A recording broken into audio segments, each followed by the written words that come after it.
Hello students, in the previous class we have done dimensional analysis. We have learned what is dimension and how to make dimensional formulas. Now today we will do application of dimensional analysis कि dimensions को use करके हम क्या क्या चीज़ें कर सकते हैं. तो उसमें है first application is conversion of one system of unit into another. Conversion of one system of unit into another. Of one system unit into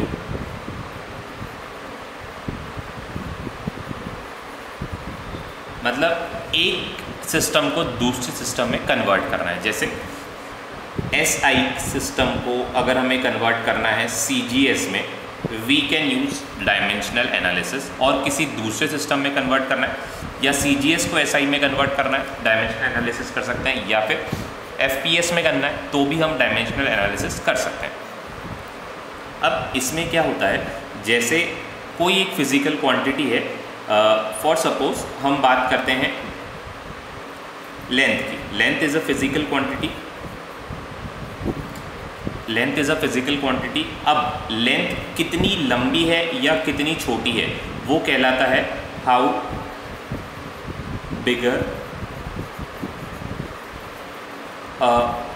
बिगर और स्मॉलर कर देते हैं.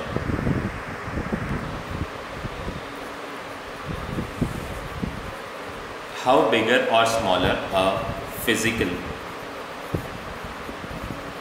Quantity is.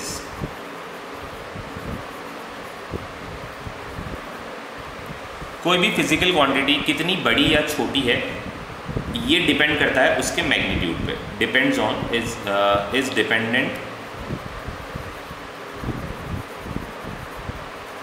On its magnitude. कोई भी फिजिकल क्वांटिटी कितनी बड़ी या छोटी है ये उसके मैग्नीट्यूड पर डिपेंड करता है. जैसे 1 मीटर की अगर हम बात करते हैं, लेंथ की बात हमने करी थी इसलिए 1 मीटर की हम बात कर रहे हैं.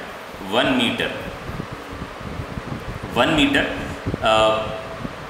मीटर का आपको पता है. 1 मीटर अगर मैं आपको बोलूं कि 1 मीटर तो आप अंदाज़ लगा लोगे कि हम कितनी बड़ी लेंथ की हम बात करें. अब मैं चाहे इसको 1 मीटर बोलता हूँ या फिर मैं इसको बोलता हूँ 100 सेंटीमीटर, बात एक ही रहती है. या फिर मैं इसको बोलता हूँ 1000 मिलीमीटर तो भी बात एक ही रहती है. तो मतलब क्या है इसका मतलब ये है कि कोई सी भी फिज़िकल क्वांटिटी हो, उसकी कोई सी भी यूनिट हो, फिज़िकल क्वांटिटी की कोई सी भी यूनिट हो, उसका मैग्नीट्यूड जो है वो नहीं बदलता. मैग्नीट्यूड मतलब जैसे ये 1 मीटर है और ये 100 सेंटीमीटर है और ये 1000 मिलीमीटर है. सबकी जो लंबाई है, इन तीनों की जो लंबाई है, इन तीनों की जो लेंथ है वो हर केस में क्या है, सेम है. तो मतलब magnitude of length does not depend on unit. मतलब अगर हम 1 मीटर बोले तो भी यही है, 100 सेंटीमीटर बोले तो भी यही है और 1000 मिलीमीटर बोले तो भी यही है. बात समझ रहे हैं आप. तो फिजिकल क्वांटिटी का जो मैग्नीट्यूड है वो यूनिट पर डिपेंड नहीं करता. यूनिट पर डिपेंड नहीं करता कि फिजिकल क्वांटिटी कितनी बड़ी है और या कितनी छोटी है, वो उसकी यूनिट पर डिपेंड नहीं करता. उसकी यूनिट आप कोई सी भी लगा दोगे, फिजिकल क्वांटिटी का जो मैग्नीट्यूड है वो नहीं बदलना चाहिए. साथ में ध्यान ये रखना है कि इक्वल टू का साइन भी नहीं हटना चाहिए. ये ऑब्वियस ही बात है कि 1 मीटर 50 सेंटीमीटर से बड़ा होगा, क्योंकि हमने यहाँ पर 1 मीटर को हम इक्वल टू 50 सेंटीमीटर नहीं बोल सकते. अगर हमने यहाँ पर इक्वल टू का साइन लगाया है तो मैग्नीट्यूड जो है उस फिज़िकल क्वांटिटी का जो मैग्नीट्यूड है, कितनी बड़ी या छोटी वो फिज़िकल क्वांटिटी है, उसका जो मैग्नीट्यूड है वो चेंज नहीं होगा. Magnitude does not depends on unit. ठीक है. तो इसी चीज़ का फ़ायदा उठाकर हम क्या करते हैं, हम एक सिस्टम को दूसरे सिस्टम में कन्वर्ट कर देते हैं. जैसे हमने मीटर को सेंटीमीटर में कन्वर्ट करना रहेगा. जैसे मैंने आपको बताया था कोई भी फिजिकल क्वांटिटी है Q, तो Q को हम क्या लिख सकते हैं, N1 U1, where N1 is the magnitude and U is the unit. N1 U1 किसके इक्वल रहेगा, N2 U2 के इक्वल रहेगा.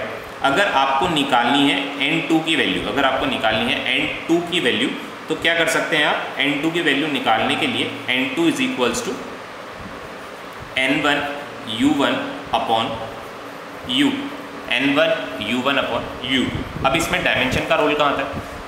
तो आंसर है डायमेंशन का रोल तब आएगा जब आप इस फिजिकल क्वांटिटी की डायमेंशंस लिखेंगे। फॉर सपोज Q जो फिजिकल क्वांटिटी है, डायमेंशंस ऑफ Q,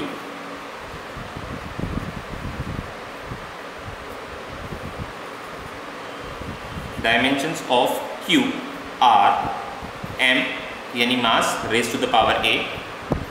मतलब किस पर डिपेंड करता है? Q मास पर डिपेंड कर रहा है, और मास की कितनी डायमेंशन पर डिपेंड करता है? a डायमेंशन पर। हमें नहीं पता क्योंकि फिजिकल क्वांटिटी कोई सी भी हो सकती है, तो let it assume a। Length पर भी डिपेंड करता है, और लेंथ की b डायमेंशंस पर डिपेंड करता है, टाइम पर भी डिपेंड करता है, और टाइम की c डायमेंशंस पर डिपेंड करता है। ठीक है, तो अगर ऐसा है तो Q को हम लिख सकते हैं N1, और एक सिस्टम ऑफ यूनिट में इसकी dimension N1 M1 raise to the power A, L1 raise to the power B and T1 raise to the power C। ये किसके इक्वल हो जाएगा? ये इक्वल हो जाएगा N2 मल्टीप्लाइड बाय, हम यहाँ पर लिखेंगे M2 raise to the power A, L2 raise to the power B and T2 raise to the power C। यहाँ पर 1 और 2 M1 L1 T1 हमने एक सिस्टम ऑफ यूनिट का कंसिडर करा है, और M2 L2 T2 दूसरे सिस्टम में कंसिडर करा है। और अब चाहे मीटर हो या सेंटीमीटर हो, दोनों ही क्या है? लेंथ है, और दोनों की डायमेंशन क्या रहेगी? सेम रहेगी। तो यहाँ पर ये फिजिकल क्वांटिटी किसी भी यूनिट में रहे, इन दोनों केसेस में डायमेंशन उसकी सेम रहेगी। कोई सी भी फिजिकल क्वांटिटी को किसी भी यूनिट में आप कन्वर्ट कर लीजिए, उसकी जो डायमेंशन है वो कभी नहीं बदलती। इसी का यूज़ हम करते हैं सिस्टम को एक यूनिट से दूसरी यूनिट में कन्वर्ट करने में, फिजिकल क्वांटिटी को एक यूनिट से दूसरी यूनिट में कन्वर्ट करने में। अब अगर हमें N2 की वैल्यू चाहिए, तो क्या हो जाएगा? N1 M1 upon M2 raise to the power A, क्योंकि दोनों की पावर a है, तो M1 अपॉन M2 हमने करा और पावर a लगा दी, L1 अपॉन L2 हमने करा और पावर लगा दी b, और T1 अपॉन T2 किया और पावर लगा दी c। ठीक है, इस तरह से हम एक सिस्टम को दूसरे सिस्टम में कन्वर्ट करके रख सकते हैं या देख सकते हैं। ठीक है, अब इसका एक इलस्ट्रेशन करते हैं जिससे कि आपको ये चीज़ क्लियर हो जाएगी। जैसे क्वेश्चन है,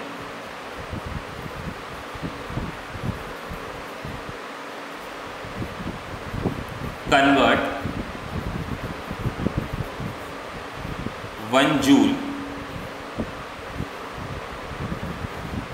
into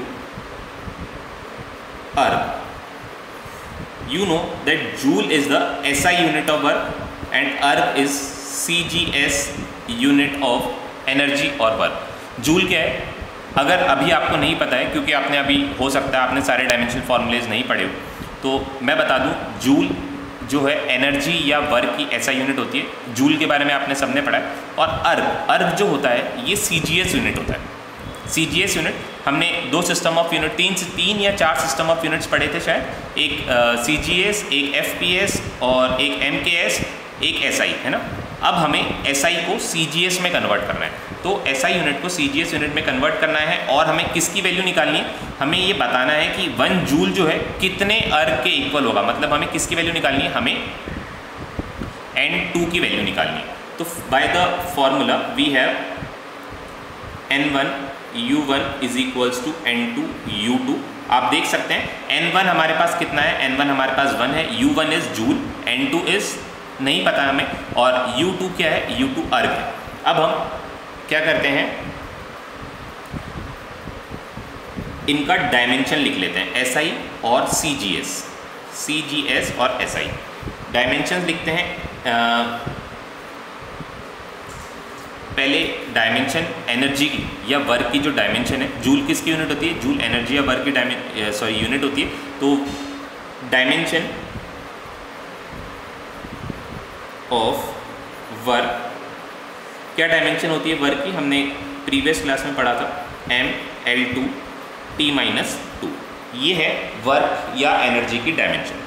ठीक है, तो आप देख सकते हैं यहाँ पर ए जो हमने फॉर्मूले में जनरल फार्मूला जो हमने बनाया था m raise to the power a, l raise to the power b and t raise to the power c। a की वैल्यू यहाँ पर क्या है 1 है, a is equals to 1, b is equals to 2 and c is equals to -2। ये values हैं। अब हम क्या करते हैं SI और CGS में एक एक करके देख लेते हैं। m1 SI में क्या होता है, SI यूनिट में मास को किस में मेजर करते हैं हम, kg में मेजर करते हैं। तो m1 is equals to 1 kg और 1000 ग्राम। और CGS में हम मास को किस में मेजर करते हैं, हम ग्राम्स में मेजर करते हैं। CGS यूनिट में सेंटीमीटर ग्राम सेकेंड, तो मास को हम किस में मेजर करते हैं, ग्राम्स में मेजर करते हैं। तो m2 इज इक्वल्स टू 1 ग्राम। फिर लेंथ को हम SI में किस में मेजर करते हैं, तो आंसर है मीटर में मेजर करते हैं। 1 metre is equals to 100 centimetre. और यहाँ पर हम लेंथ को, this is L1 and this is L2, length को हम सेंटीमीटर्स में मेजर करते हैं। L2 is equals to 1 centimetre. Time को हम मेजर करते हैं यहाँ पर सेकंड में 1 सेकंड, और टाइम को यहाँ पर भी हम मेजर करते हैं 1 सेकेंड। तो यहाँ पर ग्राम सेंटीमीटर और सेकंड थे, इसलिए मैंने यहाँ पर m1 को भी ग्राम सेंटीमीटर और सेकंड्स में कन्वर्ट कर लिया। अब जो हमारा फॉर्मूला था n2 is equals to n1 u1 upon u2, इसमें हम वैल्यूज़ पुट करते हैं। क्या बनाया था हमने formula, m1 upon m2 raise to the power a, L1 upon L2 raise to the power b and T1 upon T2 raise to the power c। n1 question में हमें n1 कितना given है, n1 हमें 1 given है। और m1 is 1000 grams, तो हम यहाँ पे लिखते हैं 1000। और m2 इज़ 1 ग्राम, तो यहाँ पर लिखते हैं हम 1 raise to the power a हमने कितना देखा, डायमेंशन एनालिसिस हमने किया, डायमेंशनल फार्मूला हमने बनाया एनर्जी का, और वहाँ पर हमने देखा कि मास की पावर क्या है, मास की पावर m की पावर जो है 1 है, तो हमने यहाँ पर लिख दिया 1। ठीक है, फिर L1 अपॉन L2, मतलब यहाँ पर लिखना था हमें 100। L1 की वैल्यू देखिए 100 सेंटीमीटर और इसमें 1 सेंटीमीटर, तो 100 अपॉन 1। और L2 जो है, sorry L1 upon L2, B की जो वैल्यू है वो क्या है 2, तो हमें यहाँ पर क्या लिखना है 2 लिखना है। T1 दोनों में सेकंड है और 1 अपॉन 1, और यहाँ पर हमें ये पावर लगानी -2। अब इसको अगर आप सॉल्व करेंगे तो you will get 1000 into 100 raise to the power 2 कितना होता है, ये होता है 10,000। तो टोटल कितने ज़ीरो हो गए, टोटल हो गए 7 ज़ीरोज़, और ये हो गया 10 टू द पावर 7। तो n2 इज इक्वल्स टू क्या आया, n2 की वैल्यू है 10 टू द पावर 7। ये क्या इंडिकेट करता है, ये बताता है कि जो 1 जूल है ये है 10 raise to the power 7 erg के equal. 1 joule is equals to 10 raise to the power 7 erg. तो ये हमने 1 जूल को, मतलब 1 जूल को हमने कन्वर्ट किया 1 अर्ग में, यानी एक यूनिट को कन्वर्ट किया दूसरी यूनिट में, SI को कन्वर्ट किया CGS में। सबसे पहले क्या करना है, हमें डायमेंशंस लिखनी है। एनर्जी या वर्क की डायमेंशन हमने लिखी mL2 T-2, इसमें हमने A, B और C की वैल्यू डिसाइड करी, जो भी इनकी पावर है। M की जो भी पावर है, M की जो भी डायमेंशन है वो किसकी वैल्यू है, A की। L की जो भी डायमेंशन है वो वैल्यू है B की, और T की जो भी डायमेंशन है वो वैल्यू है C की। फिर हमने क्या किया, SI और CGS में m1 L1 T1 और m2 L2 T2, यहाँ पर T2 होना चाहिए, m2 L2 T2 की वैल्यूज़ डिसाइड करी। m1 CGS में, सॉरी SI में हम मास को किस में मेजर करते हैं, ग्राम्स में, सॉरी kg में मेजर करते हैं, बट यहाँ पर मास को हम ग्राम्स में मेजर करते हैं, तो मैंने kg और ग्राम का यहाँ पर कन्वर्जन लिख दिया, ताकि जब मैं m1 अपॉन m2 करूँ तो kg और ग्राम नहीं लिखना पड़े, मैं इसको सेम यूनिट में लिख सकूँ, इसलिए मैंने यहाँ पर 1000 ग्राम्स लिखा है। फिर L1 अपॉन L2 करेंगे, अब यहाँ पर 1 मीटर और 1 सेंटीमीटर ना लिखना पड़े, सेम यूनिट्स में एक्सप्रेस कर सके, इसलिए मैंने यहाँ पर 100 सेंटीमीटर लिखा है। आपको ये चीज़ पता होनी चाहिए कि आप डिवीजन, मल्टीप्लिकेशन या कोई भी न्यूमेरिकल करते हैं तो सिस्टम का एक यूनिट में होना ज़रूरी है, हर वैल्यू का सेम यूनिट में होना ज़रूरी है। इसलिए लेंथ का यूनिट मेरे को सेम बनाने के लिए यहाँ पर इसको सेंटीमीटर में कन्वर्ट करना पड़ा, यहाँ पर kg को ग्राम्स बनाने के लिए मेरे को यहाँ पे कन्वर्जन करना पड़ा। टाइम दोनों में सेम है तो मैंने कोई कन्वर्जन नहीं किया। फिर हमने क्या करा, ये फार्मूला आपको पता है, general formula n2 is equals to n1 upon u1 upon u2 हमने करा, तो U1 की यूनिट अपॉन U2 की यूनिट, मास सॉरी ये इंडिविजुअली दोनों यूनिट्स ही हैं, U1 अपॉन U2। अब इसमें क्या करेंगे, आप जो भी डायमेंशन हैं, जिन जिन फिजिकल क्वांटिटीज़ पर भी डिपेंड करती हैं वो लिख देंगे। मास पर डिपेंड करती है, लेंथ पर डिपेंड करती है, टाइम पर डिपेंड करती है, और उनकी पावर्स को रेज कर देंगे। जो भी डायमेंशंस हैं वो ऊपर आ जाएंगे, पावर्स मतलब डायमेंशंस, ये पावर्स ऊपर आ गई। और हमने देखा M1 जो कि 1000 ग्राम्स के इक्वल था एक सिस्टम में, और दूसरे सिस्टम में 1 ग्राम के इक्वल था एक, और लेंथ जो है एक सिस्टम में 100 के इक्वल थी, 100 सेंटीमीटर की, और दूसरे सिस्टम में 1 सेंटीमीटर की, और टाइम दोनों ही सिस्टम में 1 सेकेंड के इक्वल थे। तो इसलिए time anything 1 raised to the power anything is 1। तो इस तरह से हमने कन्वर्जन किया। एक और इलस्ट्रेशन हम करके देखते हैं, illustration number 2। This is illustration number 1। अब हम करेंगे illustration number 2।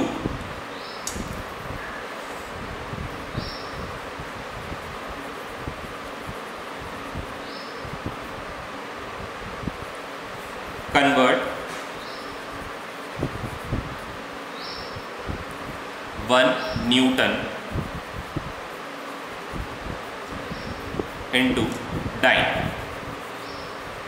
1 Newton into dyne. You know that Newton is the SI unit of force and dyne is the CGS unit of force. So first step क्या होता है, first step में आपको दोनों का डायमेंशन लिखना है। तो सॉरी डायमेंशन दोनों ही केसेस में सेम रहेगा। तो फोर्स का डायमेंशन क्या होगा, डायमेंशन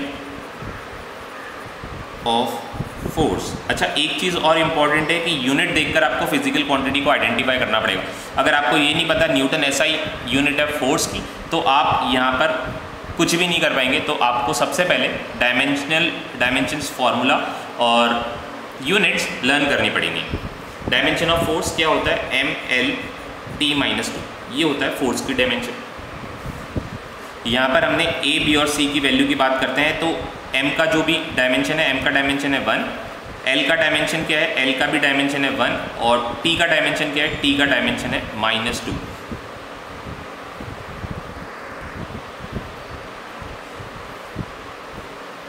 अब हमें क्या करना है, N2 इज इक्वल्स टू क्या हो जाएगा, N2 is equals to N1 upon M1 upon M2 raise to the power A, L1 upon L2 raise to the power B, and T1 upon T2 raise to the power C। एक बार हम M1, L1, T1 और M2, L2, T2 की values decide कर लेते हैं क्या क्या होंगी SI और CGS में। SI एंड CGS,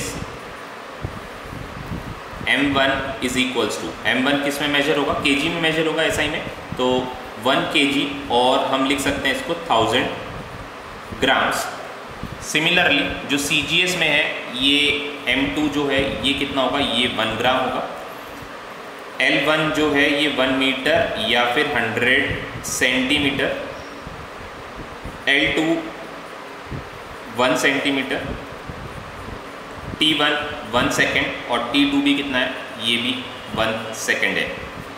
तो N2 आपको कैलकुलेट करना है, और N1 की वैल्यू क्या है, N1 हमें 1 दिया हुआ है, 1 न्यूटन दिया हुआ है, तो हम 1 लिख देते हैं। M1 upon M2, M1 is 1000 grams और M2 is 1 grams, and value of A is 1। Then L1 is 100 centimetre, L2 is 1 centimetre, value of B is also 1, T1 is 1 second, T2 is also 1 second, and value of C is -2। And जब आप इसको solve करेंगे तो you will get 1 raise to the power -2। ये क्या रहेगा, 1 raise to the power -2, ये as it is रह जाएगा। यहाँ पर कितने हैं, 100, ये 100 है, 100 multiplied by 1000 is 10 raise to the power 5। मतलब 2 ज़ीरोज़ को आप 3 ज़ीरोज़ से मल्टीप्लाई करेंगे, मतलब 100 को आप 1000 से मल्टीप्लाई करेंगे तो 10 की पावर कितनी हो जाएगी, 5। तो N2 की वैल्यू कितनी आ जाएगी, N2 की वैल्यू आ जाएगी 10 रेज़ टू द पावर 5। इसका मतलब क्या है, 1 newton is equals to 10 raise to the power 5 dynes है। 1 न्यूटन जो है 10 raise to the power 5 dynes है। आपको ये एप्लीकेशंस पढ़ने से पहले एक बार ब्रीफली जितने भी NCERT में डायमेंशंस दिए हुए हैं, मैंने आपको कल पेज नंबर भी दिखाया था, उस पेज नंबर से जितने भी डायमेंशंस दिए हुए एक बार रफली सबका आइडिया ले लेना कि कौन सा यूनिट किसका होता है और कौन सा किसका डायमेंशन फार्मूला क्या होता है। अगर नहीं होता, याद नहीं होता है, मुझे पता है एक बार में लर्न नहीं कर सकते हैं आप लोग, बट क्या होता है जैसे जैसे हम प्रोग्रेस करते रहेंगे, हमारे सिलेबस में आगे बढ़ेंगे, तो आपको एक एक करके यूनिट्स लर्न हो जाएंगे, ठीक है। और जैसे हमने अगर बात करी है यहाँ पर न्यूटन की, तो अगर आपको डाइन नहीं पता है तो आपको ये समझना है न्यूटन है तो ये जो कन्वर्जन है ये फोर्स की ही दूसरी ऐसा यूनिट हुई। ये आपको ध्यान रखना है कि जैसे न्यूटन को हम वर्क में या जूल में नहीं कन्वर्ट कर सकते, तो आपको ये समझ लेना है कि जो डाइन है वो भी किसकी यूनिट है, ये भी फोर्स की यूनिट है और फोर्स की CGS यूनिट है। जैसे हम अभी आगे चल के फोर्स का चैप्टर पढ़ेंगे, हम आगे चल के वर्क का चैप्टर पढ़ेंगे, तो आप उनके ऐसा यूनिट के साथ साथ CGS यूनिट भी हम सब लर्न करेंगे। अभी आपको जैसे जैसे हम प्रोग्रेस करते जा रहे हैं, आपको मैं एक एक करके चीज़ें बताते जा रहा हूँ, और जैसे जैसे क्वेश्चंस आते जाएंगे, आप ज़्यादा से ज़्यादा प्रैक्टिस करेंगे तो आपको ये एक एक करके यूनिट जो है ये भी लर्न होती रहेंगी। एक साथ आप बैठकर लर्न करने की कोशिश करेंगे तो आप लर्न नहीं कर पाएंगे, ठीक है। एक और इलस्ट्रेशन हम करते हैं। Illustration number 3, the density of mercury is 13.6 grams पर centimetre cube in CGS system, convert it into SI system. देखिए एग्जाम में जब आपको क्वेश्चन मिलेगा वो कुछ इसी फॉर्म में मिलेगा, आपको बता दिया जाएगा कि ये CGS सिस्टम है और आपको इसको SI सिस्टम में कन्वर्ट करना है। जैसे 1 अर्ग और 1 जूल का मैंने आपको बताया था, तो 1 जूल आपको ऐसे क्वेश्चन मिलेगा, the SI unit of energy, the SI unit of energy और work is joule, convert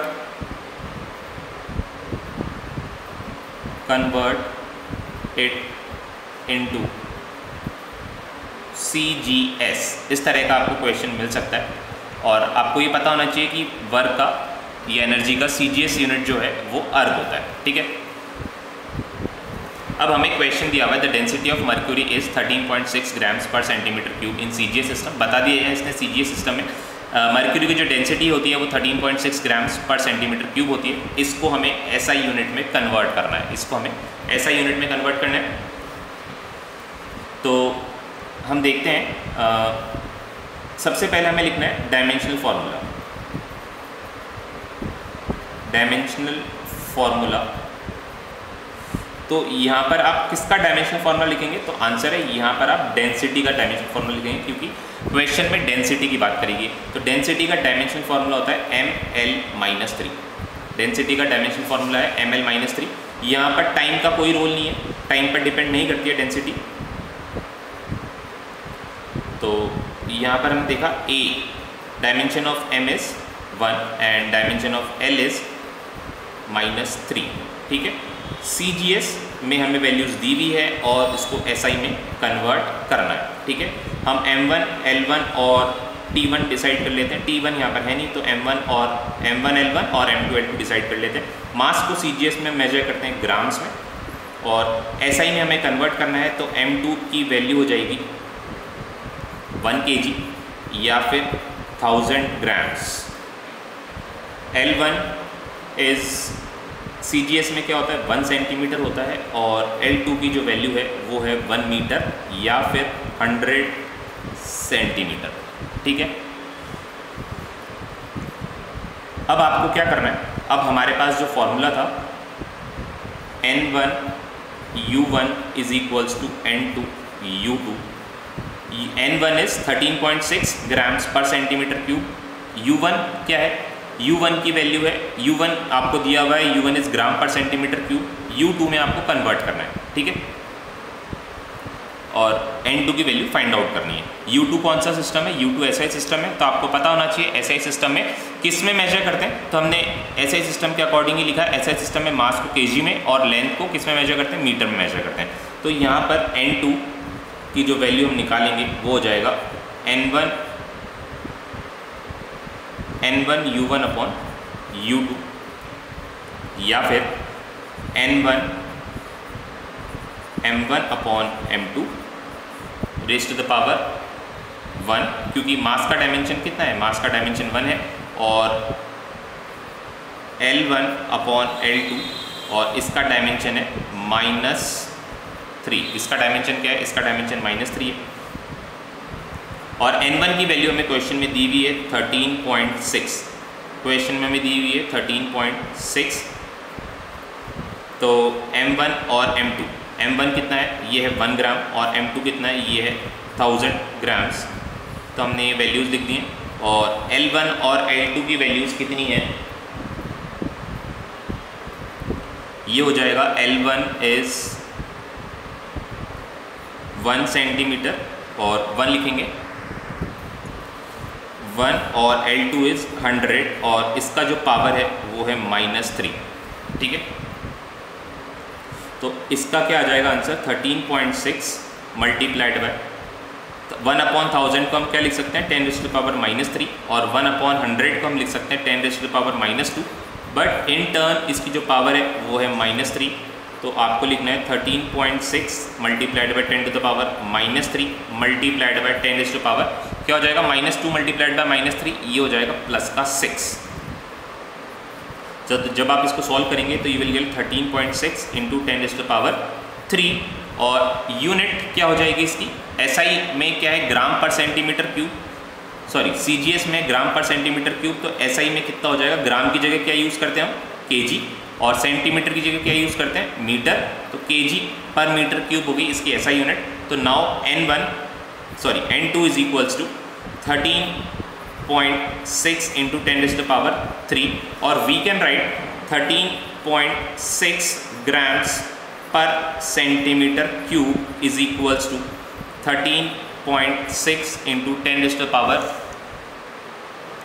10⁻3 13.6 × 10⁻3 kg पर मीटर क्यूब, या फिर आप इसको ऐसे भी लिख सकते हैं 13.6 × 10⁻3 kg और m⁻³ kg पर metre cube, one and the same thing.